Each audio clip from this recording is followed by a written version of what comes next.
Thank you very much, Mr Mayor. Thank you, Councillor Cracknell, for his point of order on this one. It might be another example of this council trying to shut down the debate into the planning department, and I do appreciate the legal advice that I have been given on this, but I'll take it on the chin. I'm just trying to do my job as a councillor to stand up for hard-working people in the town. So, here we go. Where do I start? At Cabinet, I brought a motion on the back of a number of planning issues across the town. We want a proper, fundamental review into the planning department. We want a review to rebuild confidence in the planning department and push for greater efficiencies. And you'd be hard-pushed to find someone in Hastings who isn't aware that at least one person or group negatively affected by the decisions of your planning department.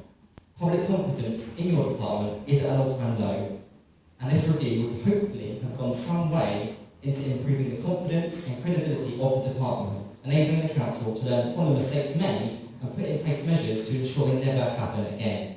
Now, these issues have cost taxpayers to the bare minimum, excluding officer time, of 76 grand in the past 18 months, costing hard-working taxpayers across the town, which is why now, in times of financial times for the council, more than ever, we should be looking at ways to reduce expenditure. By reviewing the planning department, it will enable us to do this and perhaps plug those much needed gaps. But instead, you voted against this review. Now I understand, but I am shocked that the Labour Cabinet, the Labour leadership, failed to even debate the issue. Now if you didn't agree, in front of what was a packed gallery of campaigners and concerned residents, you instead decided to say nothing. By saying nothing, by failing to debate this issue, you're failing to defend your own department, and ultimately telling every single concerned resident that they're wrong and that there isn't an issue. So you either need to defend your department or go with us for this review. If nothing else, the review will help to improve efficiencies and plug those funding gaps. If there's not an issue, you have nothing to fear by having a review. But instead, what did you do? You hid behind the officer's report and the flawed PAS report.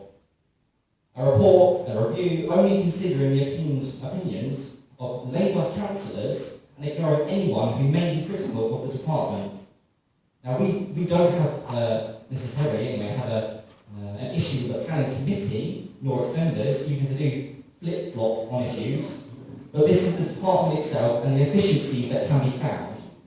And you must realise that this issue is going nowhere. Campaigners and residents affected by the planning department and members such as myself, no matter what measures you may try to take, we won't be backing down. We won't be enable you to quash our voice on this issue. Now I wonder, will we hear debate this evening? The leader gave a comment to the paper. I wonder if he'll do his duty and give a comment this evening. You need to stop burying your head in the sand. You need to stop forgetting the people who you were elected to represent. As the leadership, you need to stop hiding behind the PAS report. Stop hiding behind council officers. Speak up and defend your department. If you can't, you need to get off the pot. If you can't, my colleagues and I are ready to take over.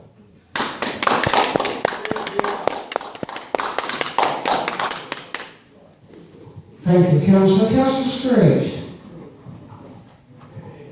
Thank you, Mr Mayor. Well, I'm very pleased this has been called this evening because as Chair of the Planning Committee, there's quite a few things I'd like to say on this motion. It's difficult to disagree with the first part of the motion. Of course, we all want an efficient, effective and trusted planning service. Ours is very definitely the first two. It's efficient and effective. Trusted? Maybe not. But the reason it's not trusted is because a few people refuse to accept the facts and choose to perpetuate gross misrepresentations of the truth. Mistakes were made over Auckland's, an independent review identified these, an action plan was drawn up to rectify them, most of the points have been implemented, and the remaining few are being dealt with by our new planning services manager. A further review by the Planning Advisory Service has confirmed this. Now, of course, some people won't accept the views of the Planning Advisory Service, despite the fact that they are the official government-appointed body independent of all councils, but people won't accept their views simply because they don't agree with the predetermined view that our planning service is incompetent and corrupt. Of course it isn't, and nobody has been able to provide any evidence to the contrary, just slurs like these. To regain trust in our planning service, people first need to understand how the planning system works and what it is for. The whole system is predicated on the idea that you can do what you like with your own land and property, providing it doesn't conflict with local and national planning policies. It doesn't come down to a popularity contest, despite what the local paper seems to think. An application cannot be refused simply because lots of people object to it. It can only be refused if there are solid material considerations that will stand up at appeal. Refusing applications recklessly, just to please residents, may seem like a good idea at the time, especially with elections coming up, but it achieves nothing but a hefty bill for costs to the council, i.e. the council taxpayer, and the development happens anyway. Just because you don't agree with a planning decision doesn't make it wrong, and certainly doesn't make the officer or the committee making that decision incompetent or corrupt. Planning decisions rarely come down to simple black and white choices, often it's a matter of judgment and personal preference. Another myth out there concerns retrospective applications. When our enforcement team discovers a development which does not have the necessary permission, the council is required to invite a retrospective application so the situation can be rectified. It can't just drive the bulldozers in and demolish it. Developers, whether we like it or not, have rights too. And retrospective applications have to be considered in exactly the same way as others. Some might suggest that this motion is part of the Tories' national campaign to undermine local government and attack planning authorities, particularly across the country. They blame the housing shortage on planning authorities for not granting enough permissions, yet nearly 500,000 dwellings have planning permission but have not yet been built. They don't blame the developers for this, but then, most of the main developers give generously to Tory party funds, don't they? It's a fact. Cabinet members were right to reject this motion. We have an excellent, hard-working planning department, staffed by hard-working, competent, effective officers within a system that's being increasingly politicised by the present government.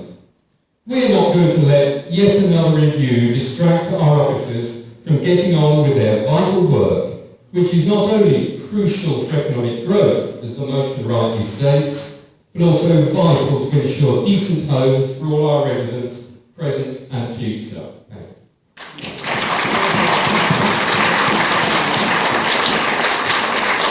Thank you, Councillor. Councillor Cradnell.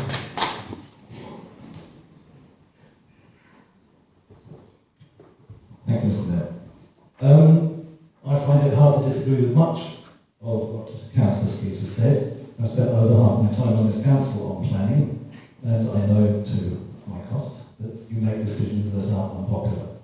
It's part of planning. That's not, to my mind, what this is about. If I may go slightly more global, governments, councils, etc., run places by consent. This council has, for many years, had a good reputation for planning. I have high regard for our planning department. But the sad matter of the fact is that the public perception of the planning department is not what it should be. And I'm not talking about decisions made, but the way things are done.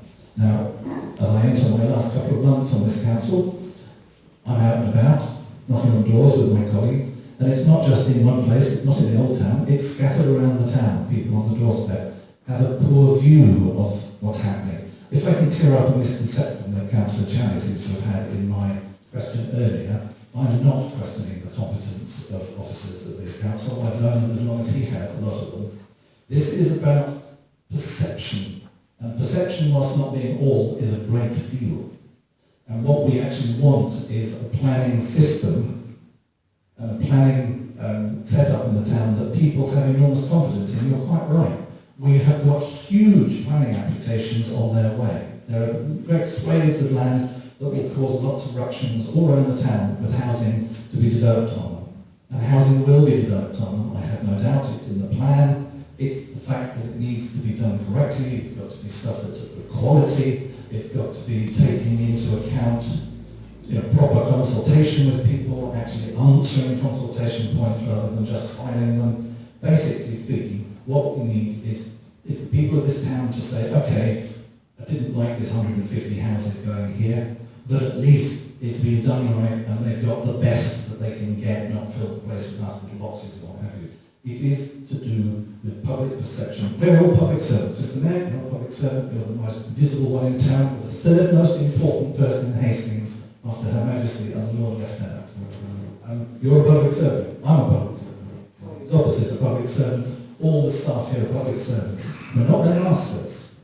We are their servants, and therefore we should act in a respectful way, and we should make sure that all the people out there, 85,000 people in Hastings, any of those who are interested in what happens here, have confidence in the way things are done. And I don't understand why you're not happy to have a proper review to see that that happens.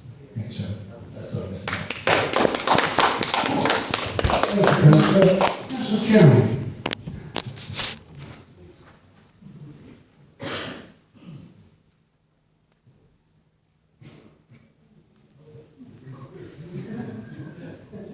Thank you, Mr. Mayor. Yeah, I'm slightly puzzled and perplexed here because I don't disagree with really anything much of what Councillor Craig said. But he seems to be talking about a different motion from the one that was moved at Cabinet. If the motion at Cabinet had talked about improving the perception of planning and the perception, public perception about planning department, I think we could have supported that. There wouldn't have needed to be a motion. We just talked about that and thought about how we're going to do it. It wasn't. It was an attack on our officers, the way it was worded, and that was why it was entirely appropriate, we felt, to debate it at all at Cabinet, why we refused to do that. However, I want to pick up on a number of things that have been said here. I mean, this idea that there should be another internal review. Well, don't forget, after the December 14 Cabinet meeting, we agreed there a whole list of recommendations around how the planning department was going to be reviewed.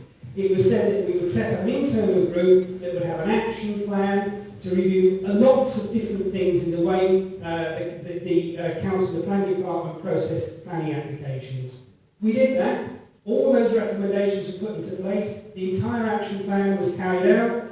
We then got planning advisory service in to look at that, and they said, yes, that's been done. We recommend now that we move on from that action plan and actually kind of get beyond that and start getting on with processing planning applications. That has been a problem over the last year because we've had a shortage of staff. We've had to use agency staff, one of the things that pushes the cost up. We are now investing more into training planners locally, bringing apprentices in. Yes, it's true they never go on somewhere else, but it's still a cheaper way than to use agency staff.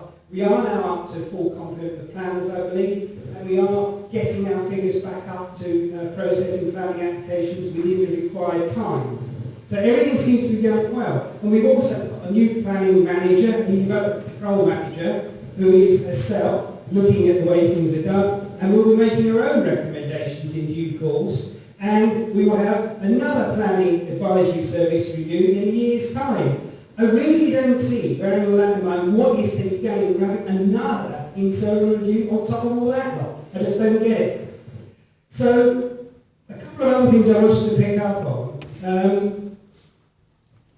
One of the things that is happening now, and that is making it much harder for local authorities to reject planning applications. Council Street talks a lot about how that actually works and how the process works.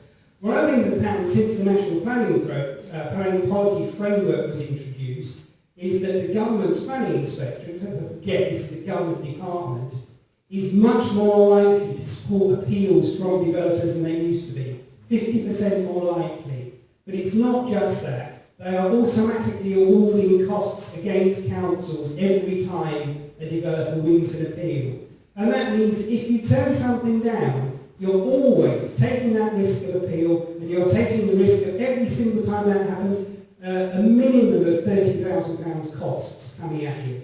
And that is the way the government is trying to make sure that local authorities don't turn applications down. In fact, here in Hastings, we're about average. We're kind of around about the 80% mark in terms of the the percentage of applications that we approve.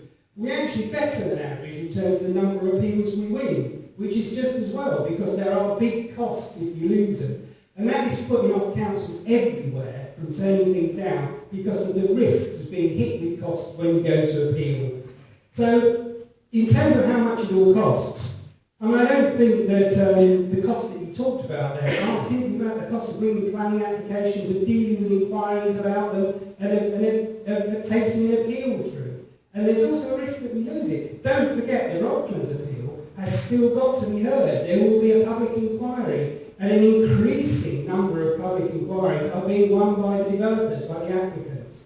So there's a big risk there, and there will be a big cost bill for us there if we lose that one. And this is just true throughout that. Planning is costing a lot more because of the cost of appeals.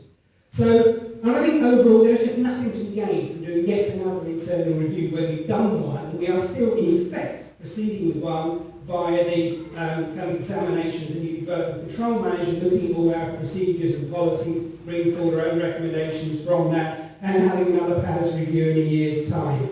But something also I think is slightly disturbing me, and that is the fact that when the Housing and Planning Bill was debated here in this council chamber, and we put forward a motion calling on the government to withdraw that, I think every single member over there spoke against that motion, said what a jolly good thing the Housing and Planning Bill was. Let's not forget that within that bill, there are proposals. I'll stop there. You'll have to hear from someone else what those proposals were. Thank you, Councillor. Councillor Turner, time is not working.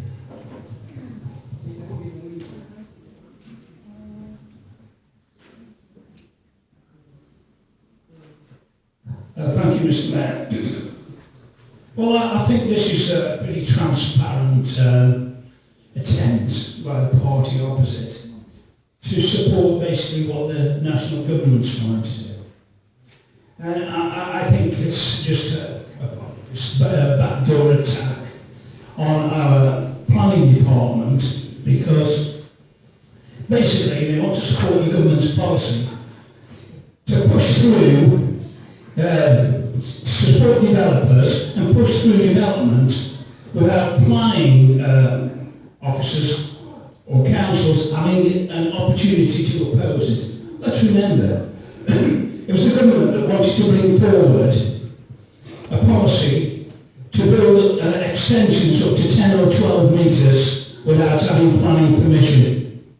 The party opposite had nothing to say about that. Now let's remember the way they work here. Like many members, I've often come to the planning committee to speak on behalf of residents to oppose a development. I haven't been successful, but that's part of the democratic process. That's what's happened.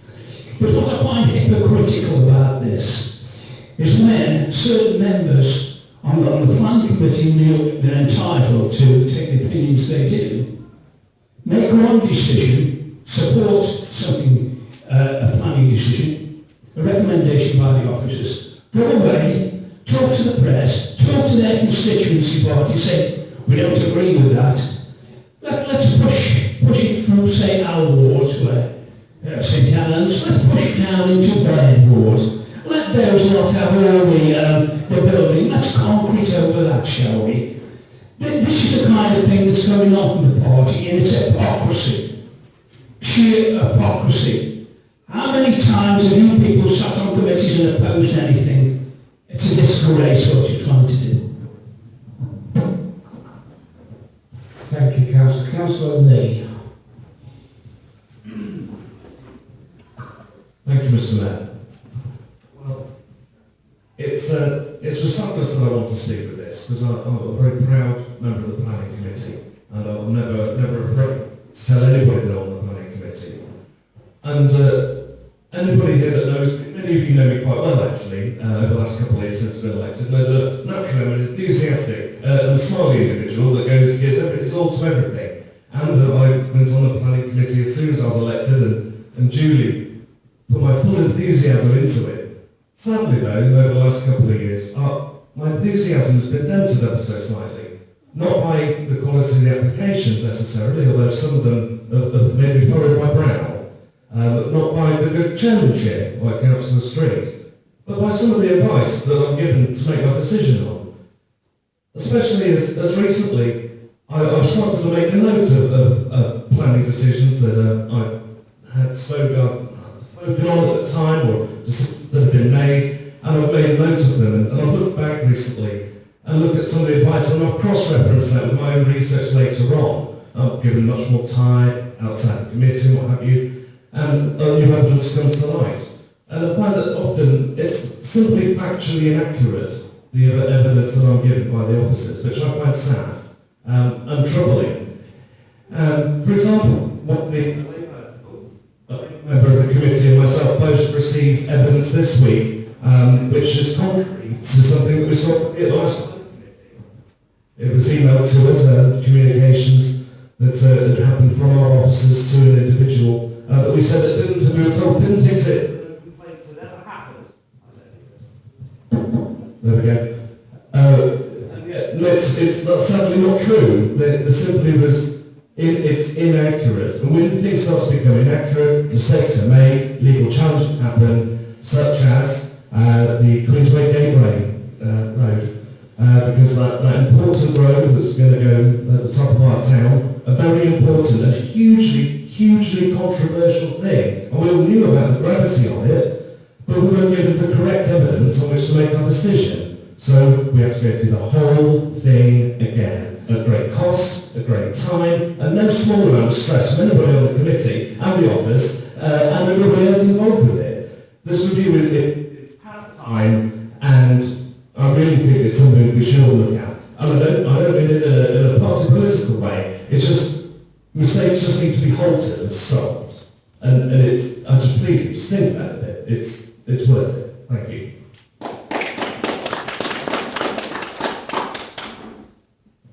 Thank you, Councillor. Councillor Clark.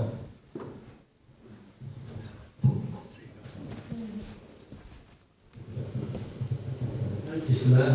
I suspect the horse is bolted by now, but everybody's a lot to live on this particular subject. But it seems to me that we talk about public perception, but the planning service and that it's not quite as it should be.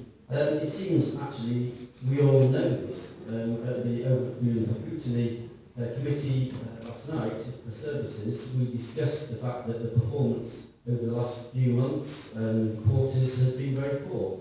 It's now improving, so Councillor Chowan is right. There's been a review taking place, and the review has led to responses, and the responses have been good.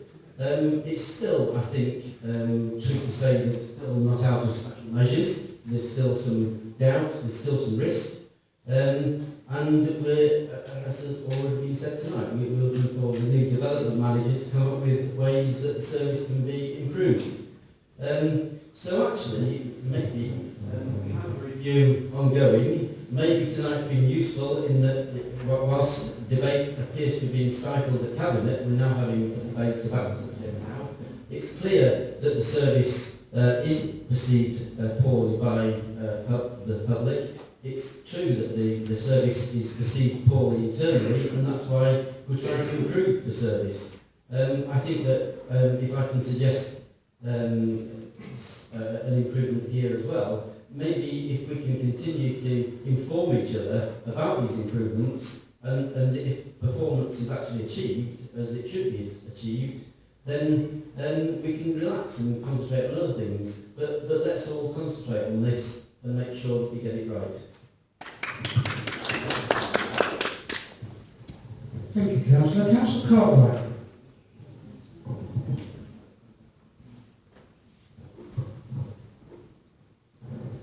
Thank you very much, Mr. Mayor. Now, for several years, I sat on the planning committee, and I learned then that whatever decision you make, there are going to be a great many people who are very unhappy. The fact is that I had the pleasure of voting against the original archery ground proposal, and that I think is one of the best things I've done as a councillor. But there were many other applications which I passed, or voted for, that is to say, which a great many people disliked. Now, part of the problem is, and I don't think that very many residents of this world really understand this, is that the government has, in its wisdom, decided that there's a principle in favour of sustainable development. Unfortunately, the meaning of the term sustainable is not entirely clear. It has not been defined in the courts as yet.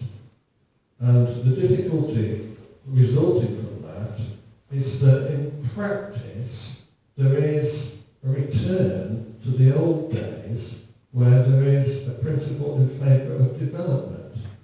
And what that means in practice is that unless an officer, the planning officer, can find very good reasons for refusing an application, then it has to be recommended as being passed.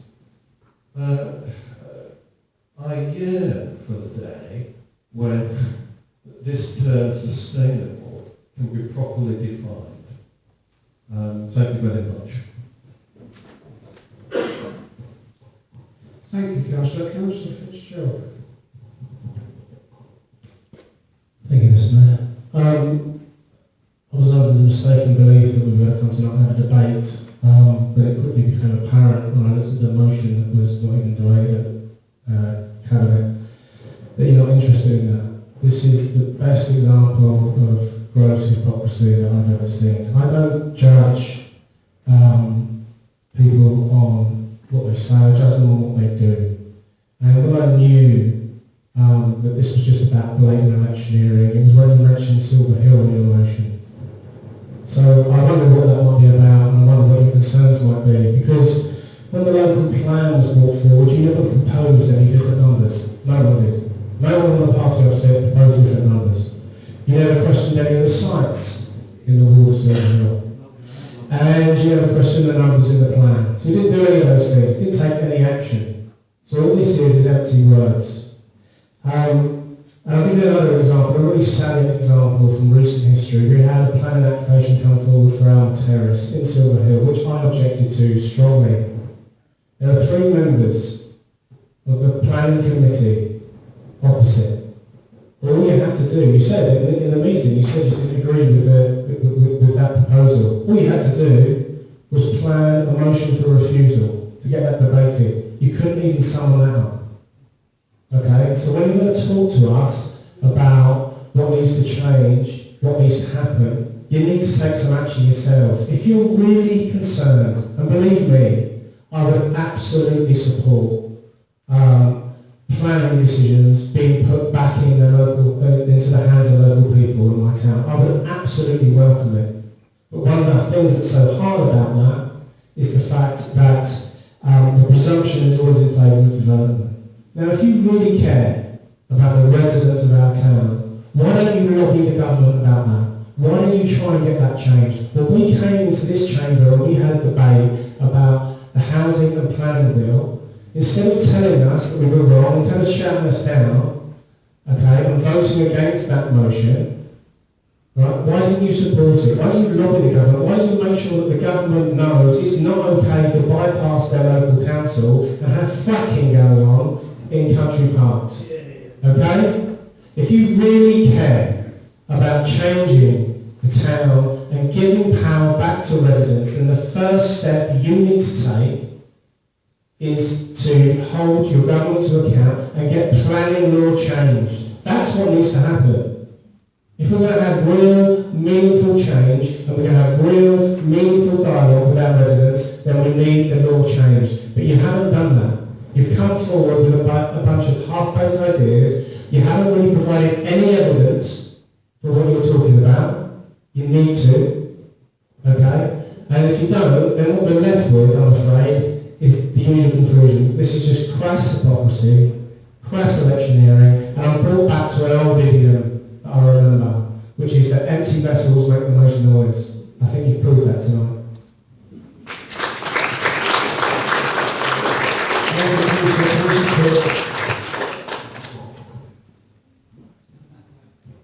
Thank you, Mr. Mayor. And finally, we got the debate we wanted. So thank you to members thank you to the backbench members opposite for having the guts to do not what their cabinet would do on the night. I do want to take issue with something Councillor Chairman says. He said the motion in some way was disrespectful to officers. Well, that was certainly not our intention. And I think when you actually read through that motion, there is nothing in any way that could be taken as derogatory against officers. So let me just read it out. It read, the Cabinet recognises that providing an efficient, effective and trusted planning service is crucial for economic growth. Nothing offensive there. A lack of which risks damaging relations with residents, business and future investors. Sorry, still not seeing it. Cabinet therefore requests that the environmental and planning and the financial services and revenue departments work together to establish a fundamental review of how the planning service is provided. Now, I know if you watch Yes Minister, you sometimes see departments not liking to work together, but that's a comedy. I don't think it's in the real world, so I still don't see where it's in any way disrespectful. And looking at all potential options for its future management. Sorry, I'm not seeing the disrespectfulness. In regards to Silver Hill, I'll be honest with you, yes, you're right, we were canvassing in your area, and it was residents in your area who were very upset about that planning decision, and that was why it was brought up.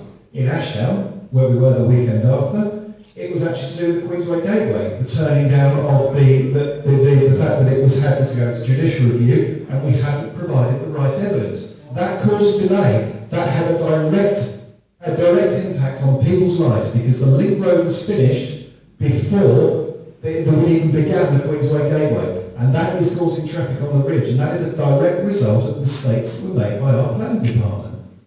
Ecclesbourne Glen, I don't think there's any doubt about it. I think it's even been accepted that mistakes were made there and that you want to put them right. But what it really comes down to, and what the big issue here is trust. That's what we're talking about. We're actually saying,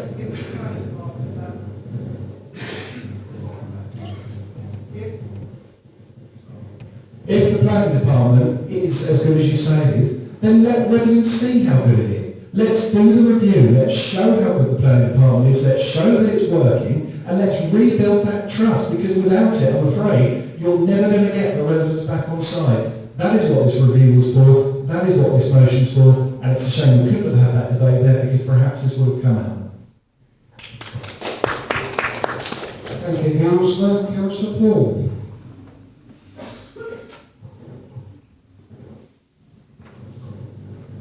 Thank you, Mr. Mayor.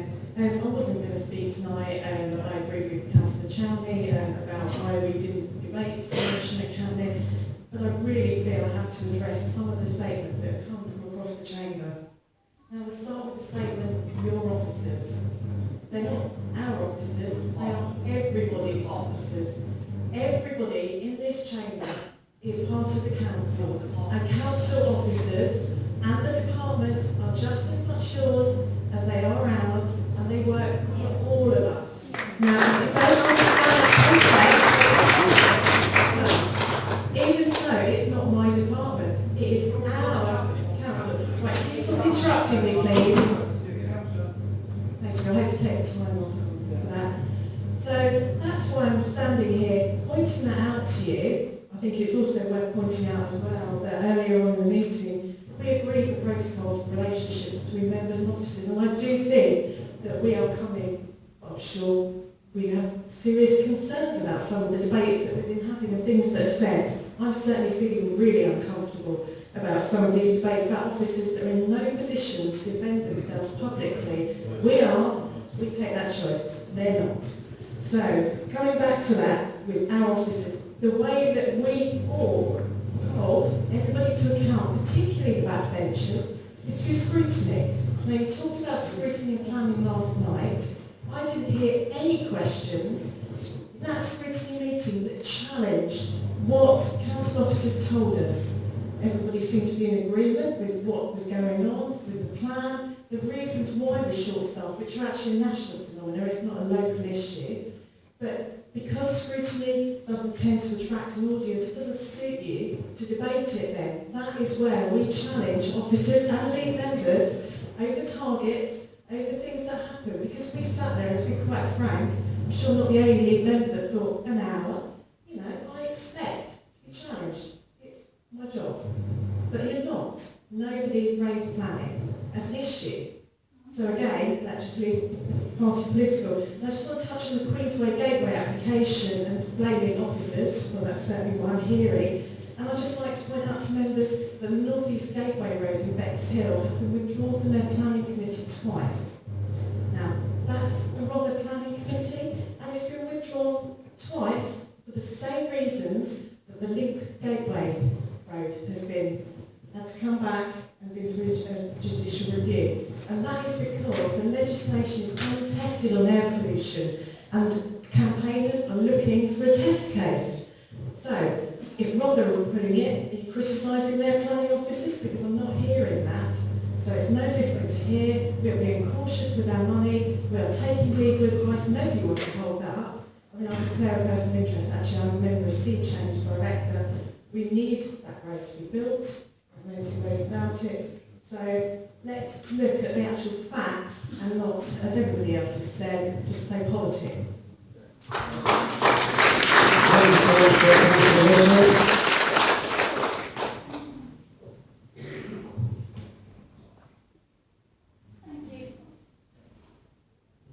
Thank you. I wasn't going to speak actually. Councillor Poole has covered some of the things I was going to say.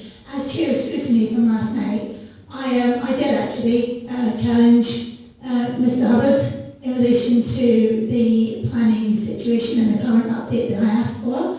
Councillor Clark, you're absolutely wrong in your statement. I don't know what you were doing at the time, maybe you weren't listening properly. I asked about the current changes and the process in which has gone through with the new manager now in place. Councillor Hubbard, Mr Hubbard told me at the scrutiny meeting last night that actually, although planning has been really quite down in doldrums, as we all quite clearly know that, since the new manager has come in with the new changes from the review by PASS and the new manager's implementation of those recommendations going forward, improvements are already starting to be made. So I'm quite confident about that.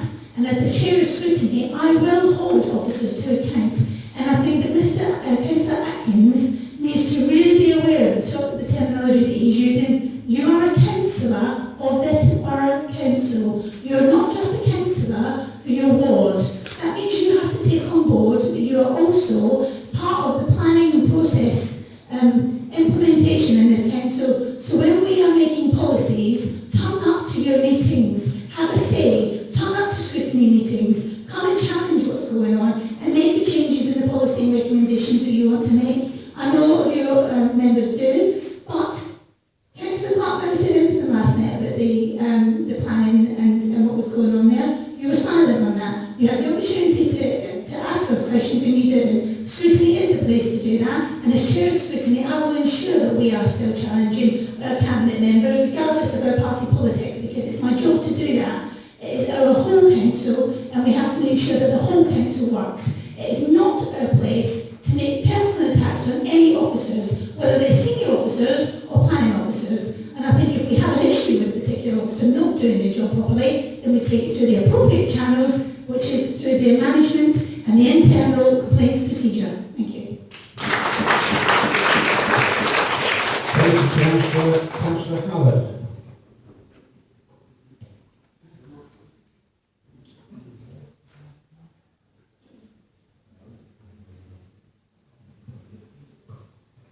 Thank you, Mr. Mayor. I'm going to, in a sense, something that Councillor Chaney, I think, was trying to say, because it sounded like it was.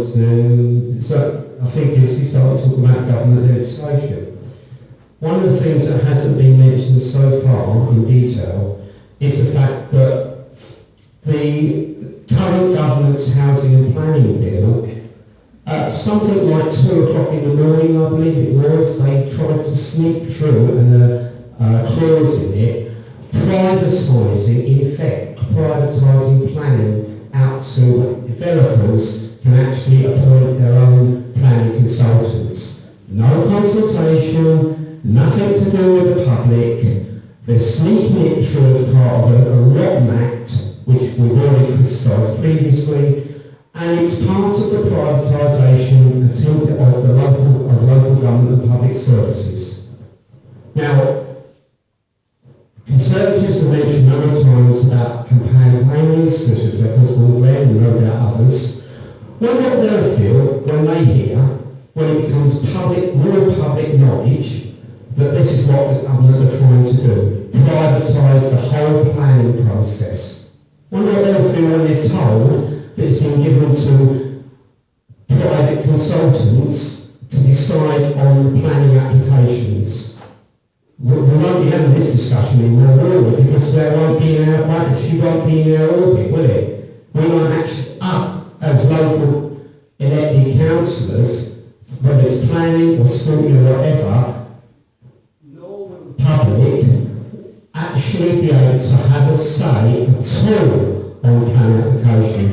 So I would make a suggestion to the Conservatives. Why don't you actually check up on what your own government are doing with housing and the housing and planning bill, look at that clause that they're proposing, and then decide whether you're prepared to support it as a group on a local authority, or whether you're agreeing with us and many others in the local government association actually that this is a really retrograde step. Thank you. Thank you, Councillor. Councillor Edwards. Thank you, Mr. Mayor. The retirees fund.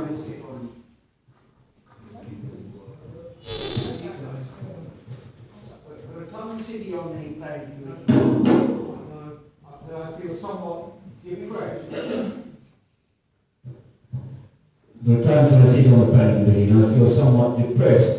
As the chairman of planning has already outlined, we are presented with an agenda with recommendations from the officers, perfectly legitimate recommendations, and the indication clearly is that if we vote against it, we are going to incur costs on behalf of the council. Now, in that situation, you really have to ask, why have a committee at all? The officers are doing the job for us. We don't need the officers. And we heard from about the Alma Terrace application. I actually voted against it. I didn't like it. Now, had I known Councillor Fitzgerald was also going to turn up and speak against it, and if he had presented me with a motion on planning grounds for refusing it, I would happily have presented it to the committee. But it's not, no, we are not allowed to have a preconceived idea before one reads the committee. Now, please. This is the situation. We're not allowed to have a preconceived idea. We have to turn up to the committee, listen to the debate, and then make our minds up until our hands are tied. There's another case I'd like to bring to the attention of the council, and that is Homehurst Mary. We are currently engaging in spending £650,000 to refurbish a ruined statue. Now, we are in, I see the chairman shaking his head. That is precisely the Rolling Six agreement that's been negotiated with Foreign. I personally think that's a complete misuse of funds for refurbishment. It is a statue of national importance, and we should seek funds.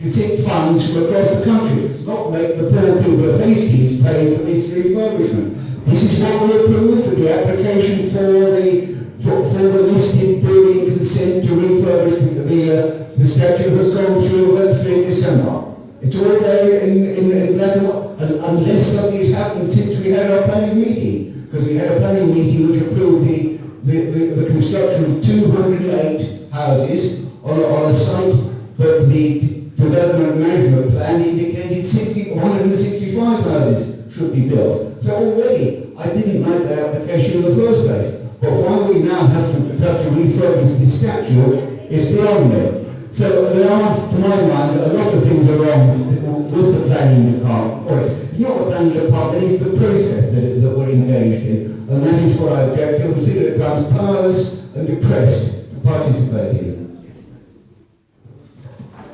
Thank you, Councillor. If there's no other speakers,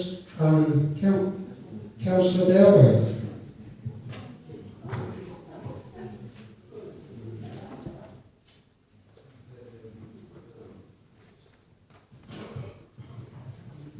Thank you, Mr. Mayor. Can I just make the point that actually it's the developer that pays for the restoration of Homehurst St Mary's statue? Thank you.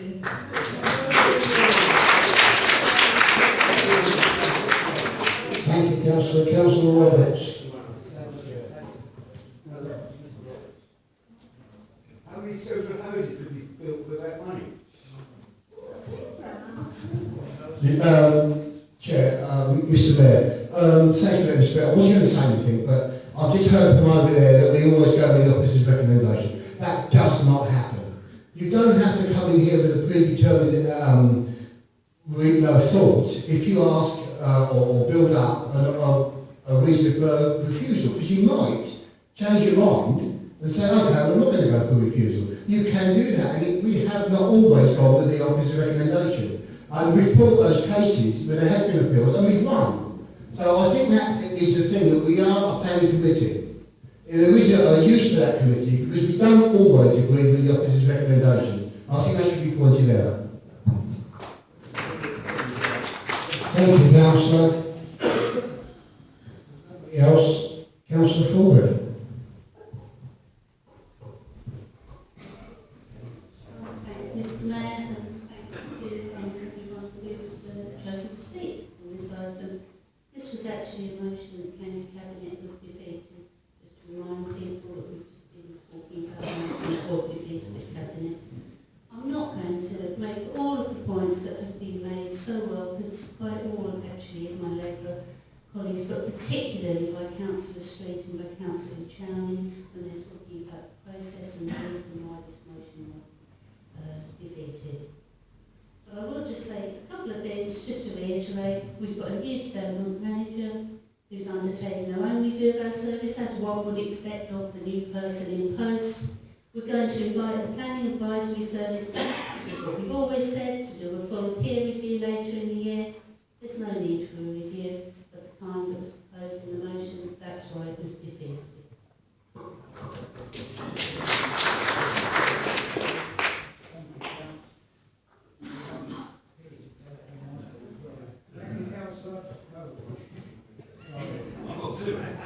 Thank you.